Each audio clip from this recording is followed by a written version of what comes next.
Hello and welcome everyone. So in this video I'm going to show you how to add bloom to your scene. First, drag up the timeline and switch it to compositor.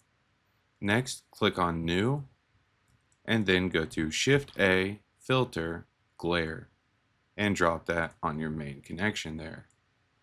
Next, to see this in the viewport, go up to your shading, click this drop down and choose always. This will always draw the compositor over top of your viewport. And there you go. Now you can set this type from streaks to bloom, and there are several options to pick from as well as other sub options. You can adjust the size and strength for the main controls. So as a bonus, I'll show you how to add volumetric lighting. Instead of the compositor, switch to the shader editor. And instead of object, switch it to world. So Shift A, shader, and volume scatter.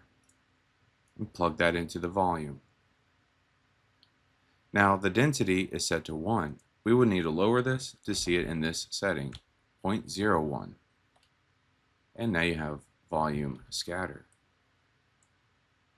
You can also adjust the resolution of this volume by going into your render settings and going down until you see volumes.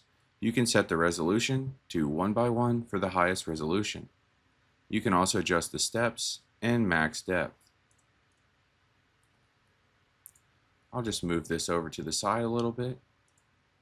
And there you go. We have bloom and volume added to the scene. Thanks for watching.